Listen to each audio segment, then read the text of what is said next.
Hi friends, Sheila here with Homework Remodels and Tri-Lite Builders, back at our job site again today. Coffee and construction in Willo Historic Neighborhood, episode 6. We have framers here today. They are framing up the den. They have created our entrance into the kitchen, and we are so just grateful for all the progress. It's coming along so well. I'm excited to show you around the space today.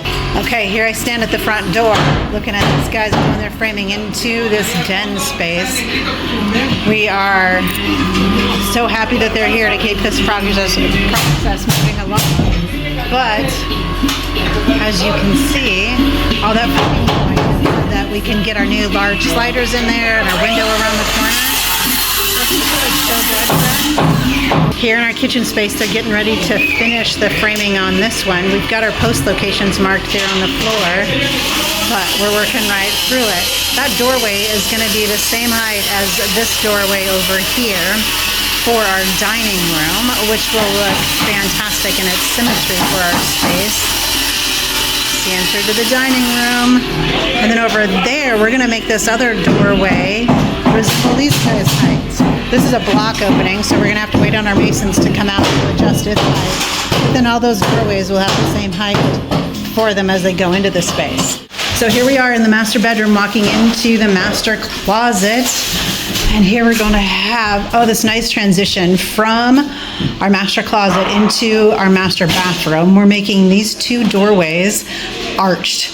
And so they're going to look so nice in here. They're going to complement the historic nature of the home with those arched doorways and really create some texture and dimension for this space that's a little bit unexpected, but will look so classic in its design elements for this true historic home here in our Willo Historic Neighborhood of Phoenix.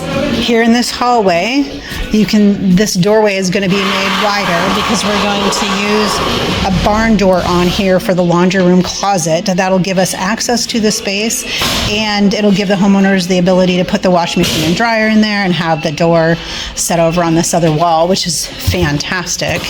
As we walk through here, we've created a plan for HVAC to work out very, very well for these homeowners to rerun it through the attic space.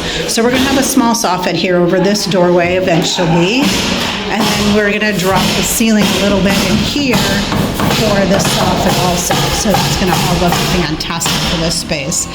Here is our bathroom over here. Framers are going to put in a pocket door frame for us so that this wall over here off the blue brick, so fun, will be finished with a pocket door in it. So that'll be really nice. We've got a vent pipe over there that still needs to be cut out. But then we're here in the music room. This doorway is getting enclosed so that we can put a dog door in there, but we're not going to use that as a door to the outside anymore because we're going to have those big, beautiful doors over here. No reason to use two doorways. But then over here, our homeowners have decided to keep this brick, and it's so exciting. It's going to look so cool in the back of this closet space. For now, they're going to use it as an alcove for a desk and be a work area for them, but in the future then it can still be a closet and classified as a third bedroom for the home. Here we have our framers out here working. You can see this outside of the space is framed. The roof has been framed. They're going to do strap and brace inspection tomorrow on this space, and then after that we'll be able to have the home roof installed. Doesn't this look so great, friends? Okay, I'm catching you in the middle of the action here on this video to close it out for today. Thank you for being here on this journey with us. We really appreciate you following along. For coffee and construction on our historic neighborhood, take care of yourself. You're the best you. You've got it.